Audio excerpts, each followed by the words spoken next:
यानी बाबा तो वो है, और पोतों को और परपोतों को या फिर नीचे बाबा की संपत्ति में सुख भोगने का अधिकार है, भारत का कानून भी कहता है।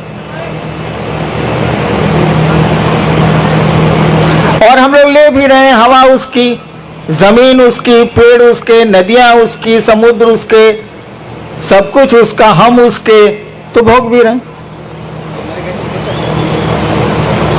हमने कहा कि उसी बाबा से सीखने की कोशिश करो, तो उसी महादेव से सीखने की कोशिश की जाए। मैंने कोशिश की थी, आपको मंडल सर ने बताया कि 15 साल तक मैं भी बचपन से भटकता रहा। मेरे फादर एसडीओ थे, उनको खराब लगता था कि बच्चा मेरा, बड़ा बेटा है, श्मशान में घूमता रहता है। 15 साल भटकने के बाद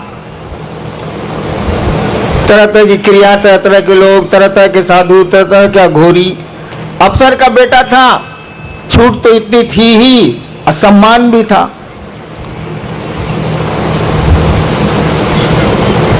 एक दिन श्मशान में बैठ के मैं सोच रहा था कि इतने साल तो मैंने बर्बाद कर दिए, पढ़ाई भी छूटी, पढ़ाई में मन कम लगेगा, रात भर मसान में कोई रहेगा तो पढ़ेगा क्या हो।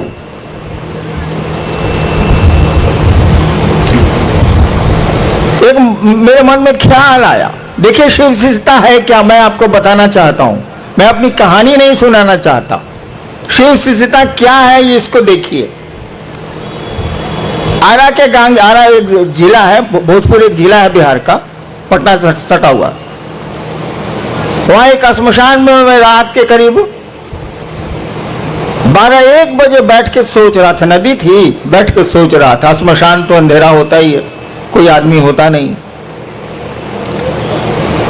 मेरे दिमाग में एक बात आई कि गुरु भगवान होता है तो ये भगवान गुरु काहे नहीं है। बस एक बात आ रही है और कुछ नहीं हो रहा है, मेरे आसपास कोई कुछ नहीं है। नदी है सामने, श्मशान का सन्नाटा है, अंधेरा। मेरे दिमाग में एक बात आ रही है, सभी कहते हैं कि गुरु भगवान होता है, तो ये भगवान गुरु काहे नहीं। और हमने सोचा कि अब हम भगवान को गुरु बनाएंगे। अकेले बैठ के हम सोच रहे हैं भगवान को गुरु बनाएंगे। 1974, शायद बहुत लोग उसमें उस समय पैदा भी नहीं होंगे आप लोग। मैं पटना यूनिवर्सिटी में कानून का विद्यार्थी था, लॉ का।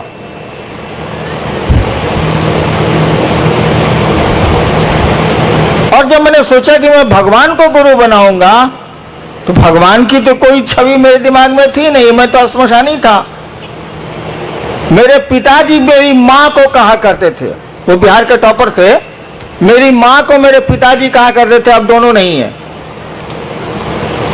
कि जानती है मलकिनी, शिव को भगवान कहा जाता है भारतीय किताबों में। तो मैं गुजरता रहता था तो सुनता रहता था, हमको मतलब कुछ था नहीं। शिव को भगवान कहा जाता है, वह तो मैं अब मैं भी खुद समझा लूंगा कि शिव को ईश्वर कहा जाता है, महेश्वर कहा जाता है, क्या नहीं कहा जाता है, और ईश्वर को शिव कहा जाता है।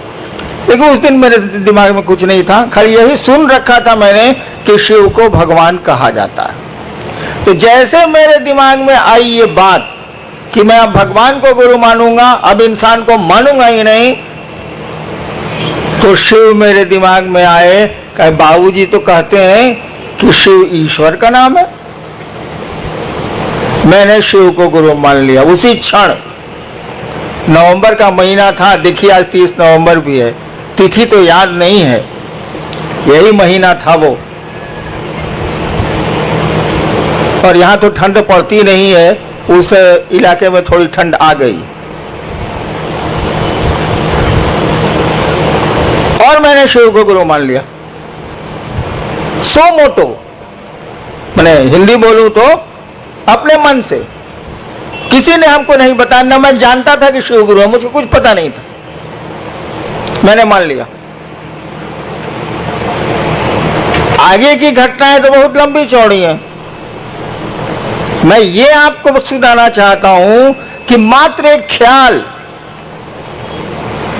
मात्र एक विचार मेरे मन में उठा था 1974 के नवंबर में।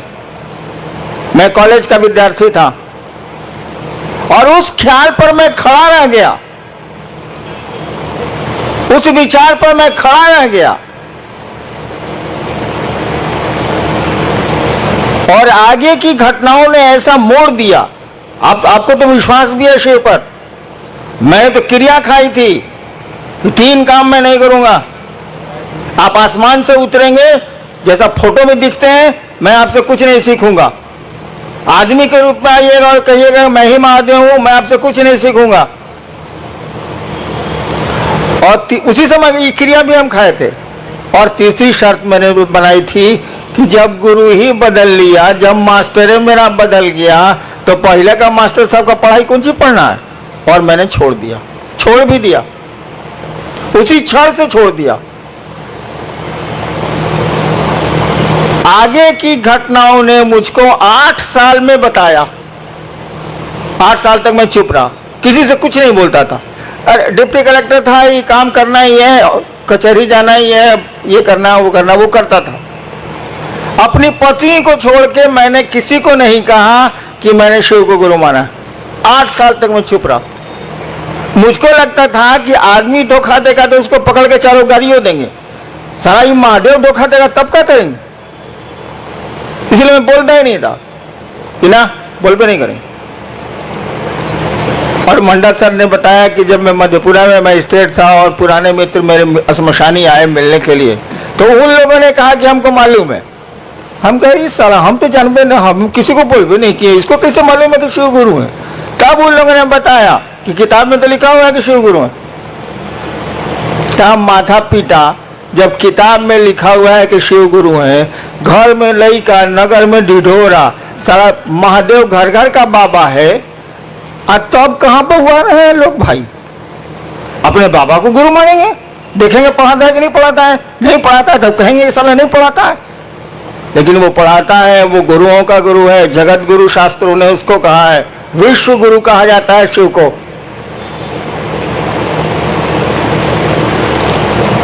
और परिणाम काम करते हैं, रिजल्ट काम करता है। विचारों में ताकत जो होती है ना, वो काम करती है। मैं तीसरी बार शायद सूरत आया हूं, या दूसरी या तीसरी बार। कहां कहां जाऊंगा, कहां कहां जाता हूं। अब तो शरीर भी काम उतना नहीं करता है, लेकिन शिव का काम हो रहा है कि नहीं।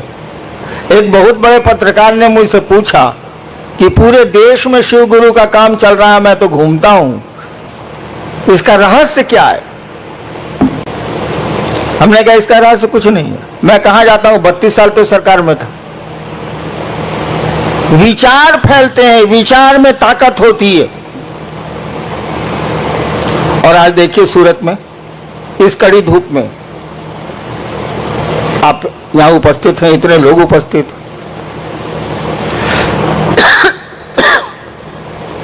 आइए देखते हैं कि आपने लिख के क्या भेजा है।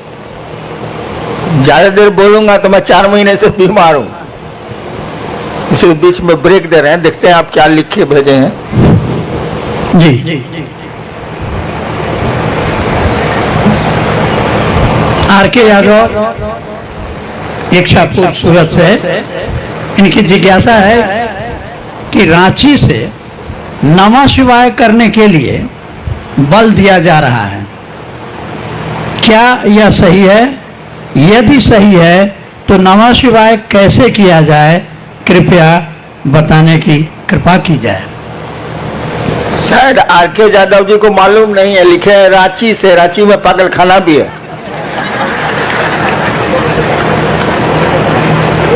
एक कहानी है कि एक बार पंडित नेहरू जी जब प्रधानमंत्री थे तो गए देखने पागल खाना, उड़ती हुई खबर है, हम लोग सुना है। पंडित नेहरू जी जब प्रधानमंत्री थे भारत के, तो गए कांके पागलखाना देखने, भारत सरकार का है ही तो एक पागल पूछा कौन है आप, उनसे प्रधानमंत्री जी से पूछा कौन है आप, तो कहा कि हम जवाहरलाल नेहरू प्रधानमंत्री भारत के। कहा हटते कि यहाँ से, जे आता है आप प्रधानमंत्री अपने को बोलता है, हटिए हटिए यहाँ से। यादव जी ने गलती कर दी, लिख दिया रांची से, तो वहां पागलखाना भी है। और रांची का लोग अमूमन जो कांके ब्लॉक है, कांके ब्लॉक में रहता है, हम उसी में पड़े रहते थे, इसीलिए मेरा थोड़ा ढीला भी है। मैंने कहा है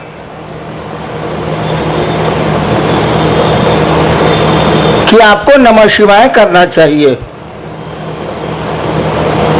आज तक तो सिस्टम रहा है कि मंत्रों को गोपनीय रखा गया, लेकिन शिव शिष्यता में क्या गोपनीय रखा जाए, हमको बताइए आप। वो जगत का गुरु है, जगत के एक एक आदमी को ये अधिकार है कि उस शिव को बिना किसी के परमिशन के वो अपना गुरु बना सकता है, विश्व गुरु है वो। तो उसकी चीजें कैसे गोपनीय रह सकती हैं? जिसके 5 चेला हो वो ना गोपनीय रखेगा, जिसका संसार ही चेला बन सकता है वो क्या गोपनीयता। तो हमने कहा कि आप नमः शिवाय करें, इस पंचाक्षर को करें आप, इससे आपके लौकिक कष्ट भी कम होंगे और थोड़ा मन भी आपका शिवगामी होगा, शिव की ओर चलेगा। नमः शिवाय करने का तो 2 ही तरीका है। एक, आप किसी माला पे कर सकते हैं 108 बार। दूसरा, सांस प्रश्वास भी एक माला है। माला कई तरह की होती है, कमल गट्टे की भी होती है, रुद्राक्ष की भी होती है, किसी चीज की हो सकती है, तुलसी की भी होती है। सांसों की माला भी माला ही है। हमारी आपकी सांस चलती है ना, ये 24 घंटे में 27,600 बार चलती है, जैसा मुझको याद है। यानी सांसों की भी माला है। सांसों की माला पर मंत्रों का आवागमन, मंत्र आए और गए, आवागमन देखा जाता है। तो नमः शिवाय जो आपका शिव का पंचाक्षर मंत्र है, आपके गुरु का मंत्र है, उसको सांसों पर चढ़ाइए, नमः और शिवाय सांस से जाने दीजिए। ये आप जब याद पड़े 5 बार, 2 बार, 3 बार अपने गुरु को प्रणाम करिए नमः शिवाय से। खिचड़ी मत करिएगा। बहुत लोग करते हैं क्या कि सांस पर भी कर रहे हैं और माला पर गिनती भी कर रहे हैं। मैंने स्टेशन जाने के लिए एक टांग रिक्शा पर रखे, एक टांग बस पर रखे, साले चितरा नहीं जाएगा। आप बताइए, हमको अभी स्टेशन जाना है, कल जाना है स्टेशन, हम एक टांग रखे टेम्पो में, एक टांग रखे बस में, तो मेरा क्या हाल होगा? अरे कोई एक ही सिस्टम ना अप्लाई कीजिएगा। जब मन करे आप टेम्पो से जाइए, मन करे बस से जाइए, दोनों पर एक के साथ कैसे चढ़िएगा? ठीक उसी तरह से सांसों पर अगर मंत्रों का जप होगा, उसकी गिनती नहीं होती। गिनती तो किसी की नहीं होती, रुद्राक्ष के माला की भी गिनती नहीं होती, क्योंकि गिनती किया हुआ है, तो गिनती कौन सी कर रहे हैं? अरे भैया 108 बार माला में डाला हुआ है ये बीड्स, इसको अंग्रेजी में कहते हैं दाना, तो उसको गिनती कौन सी कर रहे हैं? नमः शिवाय 108 बार, वो तो गिनती किया हुआ है। सांस आपकी गिनती की हुई है, ये 24 घंटे में इतनी ही बार चलेगी, तो गिनती नहीं करनी है, न माला पर गिनती करनी है, न सांस पर गिनती करनी है। अरे नमः शिवाय करना है, तो माला और सांस खिचड़ी मत बनाइएगा। एगो टांग टेम्पो पर, एगो टांग बस पर, ये माफिक चलबे नहीं बाबा, ये नहीं चलेगा। माला पर करिए, स्वतंत्र रूप से करिए, सांस पर करिए, स्वतंत्र रूप से करिए, और करिए तो मैंने मंत्रों में शिशानुभूति पढ़िएगा, मैंने लिखी है, मंत्रों में भाव प्रवेश आवश्यक है। यानी आप नमः शिवाय किए, सोच रहे हैं खिचड़ी पकी कि नहीं पकी, ये तो मंत्र जप नहीं हुआ। नमः शिवाय किया तो सोचिए कि अपने शिव को, नमः शिवाय का मानी क्या है? शिव को प्रणाम। नमः शिवाय किया तो सोचिए कि शिव को प्रणाम आपका मन कर रहा है। सोचिए, शरीर नहीं झुकाना है, हाथ नहीं उठाना है, मन आपका शिव को प्रणाम कर रहा है। दोबारा फिर नमः शिवाय करिए तो सोचिए कि मन आपका शिव को प्रणाम कर रहा है। इस तरह से 108 बार करिए। इस तरह से सांसों पर जपिए। सांस पर जपिएगा तो याद पड़ जाएगा, उसमें दिक्कत नहीं है। लेकिन माला जैसे कीजिएगा, खिचड़ी याद आने लगेगी, चोखा याद आने लगेगा, अचार याद आने लगेगा। इसीलिए सोचिए कि नमः शिवाय का अर्थ होता है शिव को प्रणाम। आपका मन शिव को प्रणाम करे तब नमः शिवाय का अर्थ हुआ, नहीं तो नमः शिवाय का क्या अर्थ। नेक्स्ट, मुंबई से भाई उर्वेश, इनकी जिज्ञासा है कि शिव भगवान और शिव गुरु में क्या अंतर है। कोई अंतर नहीं है। भगवान शिव और शिव गुरु में क्या अंतर है। महाकाल और महादेव में क्या अंतर है। अघोरेश्वर और शिव में क्या अंतर है। अरे एक ही सत्ता के कई काम हैं, इसीलिए कई नाम हैं। सत्ता तो एक ही है। मैं ही हूं, मैं एक हरिनारायण। मैं सरकार में ज्वाइंट सेक्रेटरी भी था, गाड़ी भी अच्छी चलाता हूं, पिस्टल भी बढ़िया चलाता हूं। तो आप कहेगा कि एक बार मैं गया था सीवान, तो गाड़ी खुद चला रहा था, एटीएम था उसमें पटना में। सीवान गाड़ी बैक कर रहा था, बाजार का दिन था, कुछ महिलाएं थी, हमको कोई चिंता, गांव कितना जाते हैं हम। तो पीछे से किसी महिला ने कहा, ए ड्राइवर साहब लौको तो नहीं खे। हमारा साथी बगल में बैठा हुआ था कि है बॉस, आपको तो एडीएम से ड्राइवर बना दिया, तो जैसा काम कीजिएगा वैसा ही नाम न होगा। तो शिव गुरु और शिव भगवान शिव या कोई शिव का जो रूप है, सभी रूप उन्हीं के हैं, उसमें कोई फर्क नहीं पड़ता है। काम अलग अलग है, सो दिमाग में रखिएगा। गुरु से मांगिएगा तो जो चीज आपके लिए गड़बड़ हो जाएगी भविष्य में, वो नहीं देगा। महादेव से मांगिए तो लोग की शक्ति दे दिया ना, रहा न कोई रोन हरा। क्या मांग रहे हैं, किससे मांग रहे हैं, एक ही आदमी वो। गुरु से मांगिएगा तो वही देगा जो आपके लिए शुभ होगा। महादेव से मांगिएगा तो मांगिए, वहां पहुंच हो गई तो जो मन करे सो ले लीजिए, लूटा जाइए चाहे लूट लीजिए। महाकाल से मांगिएगा तो उतना किसी से दोस्ती करता है ना दुश्मनी करता है। कालनी संगी होता है, उसकी संगति किसी से नहीं होती है। कहा जाता महाकाल तेरी दया भी छलना है। महाकाल से दया मांगिएगा तो वो छल देंगे। काल किसी का दोस्त होता ही नहीं, न किसी का दुश्मन होता है न किसी का दोस्त होता है। सत्ता तो वही एक ही शिव है, वही ज्ञानदाता के रूप में गुरु हैं, वे ही महाकाल हैं, वे ही सब कुछ।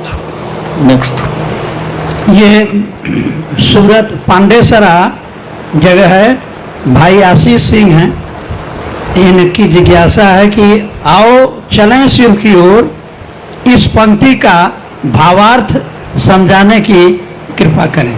भावार्थ, शब्दार्थ नहीं बुझा रहा है। एक बार ऐसे ही हमने बोल दिया था, कैद मांगी थी रिहाई तो नहीं मांगी थी। अब चर्चा में इस पर जिज्ञासा हो गई हमको कि इसका क्या अर्थ हुआ। हमका महाबकलोल है सब। अरे कैद मांगी थी, मैंने जेल मांगा था, इस साला हमको छोड़ कर दिया। ये पूछना क्या है। कैद मांगी थी रिहाई तो नहीं मांगी थी। हम कहा था कि महादेव से कहा है कि हमको बांध के रखिए अपने शिव भाव में, आप छोड़ देते हैं तो धरती हमको पेड़ देती है। इसीलिए कहा था कि कैद मांगी थी रिहाई तो नहीं मांगी थी। ठीक उसी तरह से मैं एक दिन चर्चा करके उठा, नहीं उस दिन मैं कुछ बोला ही नहीं। अचानक हमने कहा किसी को कुछ कहना है तो कोई कुछ नहीं बोला, तो हमने कहा हमको कुछ कहना है और हमने एक शब्द कहा था, एक वाक्य कहा था, आओ चलें शिव की ओर। वही आजकल आपका स्लोगन भी हो गया है, आओ चलें शिव की ओर। मैंने ये कहा था ऐसे ही क्या हो चलें शिव की ओर। अरे धरती पर आए, यहाँ से जाना है ही, यहाँ बहुत सारा काम करते हैं हम लोग। एक काम और करें कि मन को समझा लें कि चलो शिव की ओर यार, कहाँ फंस गए हो। दुनिया में रहो जरूर, लेकिन दुनिया के रह मत जाओ, बहुत खराब स्थिति है। आओ चलें शिव की ओर। इसका भावार्थ बहुत गूढ़ है। उस स्टेज पर आपको आना होगा, तभी समझ में आएगी बात कि आओ चलें शिव की ओर। एक सुदूर क्षितिज से आती हुई मध्यम आवाज है जो इंसान को बोल रही है, आओ चलें शिव की ओर। उस आवाज को कोई सुन पा रहा है, कोई नहीं सुन पा रहा है। नेक्स्ट। मुंबई से हैं भाई रामनाथ ठाकुर जी। साहब श्री कहते हैं कि शिष्य भाव जागरण के लिए, हे शिव आप मेरे गुरु हैं, मैं आपका शिष्य हूँ, मुझ शिष्य पर दया कर दीजिए। इस मूक संवाद को प्रतिदिन बारंबार संप्रेषित किया जाए। कुछ लोग कहते हैं शिव दया शिष्य भाव के साथ ही मांगने पर गुरु दया करेंगे। कृपया स्पष्ट किया जाए कि दोनों विरोधाभासी क्यों लगते हैं। ये बात ही, सवाल ही हमको स्पष्ट नहीं हो रहा है। क्या इसका अर्थ क्या हुआ? सवाल का अर्थ क्या हुआ? अरे आप समझाइए ना, क्या इसका माने हुआ? एक पक्ष कह रहा है कि गुरु से दया मांगिए, प्रतिदिन संप्रेषित कीजिए। दूसरा व्यक्ति कह रहा है कि जब तक आप भाव से नहीं मांगिएगा आपको दया नहीं मिलेगी। इतना ही बात ना है। जी जी। सुन लिया ना, एगो साधु जी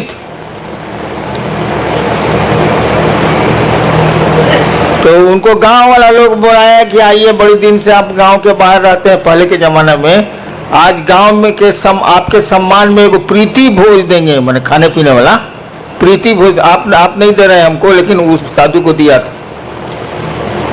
आया तो साधु आया तो कुछ तो सवाल जवाब होगा न करेगा। तो कुछ लोगों ने पूछा कि बाबा बताइए भगवान है कि नहीं है। तो साधु बोला कि कौन लोग कहते हैं कि भगवान है, जरा हाथ उठाएं। तो हाथ उठा कुछ। तो कौन लोग कहते हैं कि भगवान नहीं है, वो लोग हाथ उठाए। तो कुछ लोग हाथ उठाया। कहा कि आप लोग दोनों आपस में समझा लीजिए, हम जाते हैं।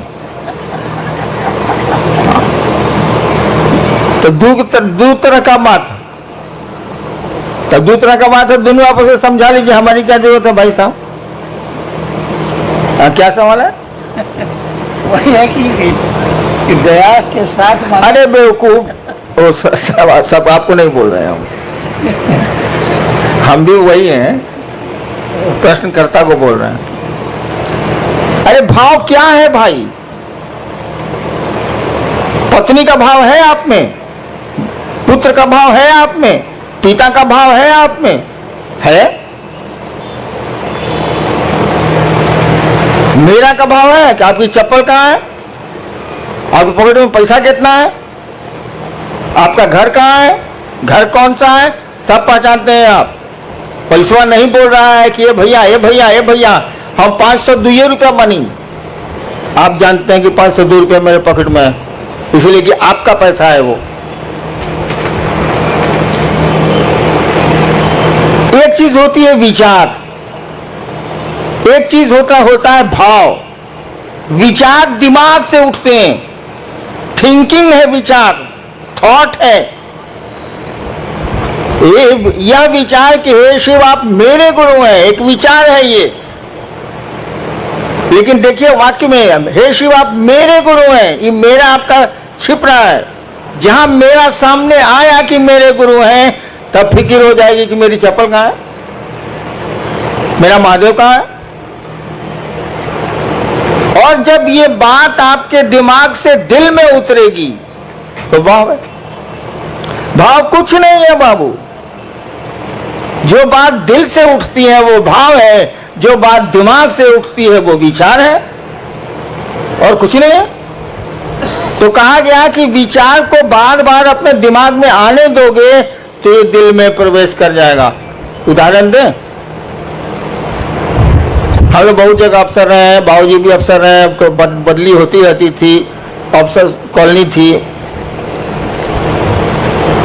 पत्नी ने एक दिन आपसे कहा कि जो पड़ोसी है ना अफसर, वो बढ़िया आदमी है, सो आज केला भेजा था बच्चों के लिए। ठीक ये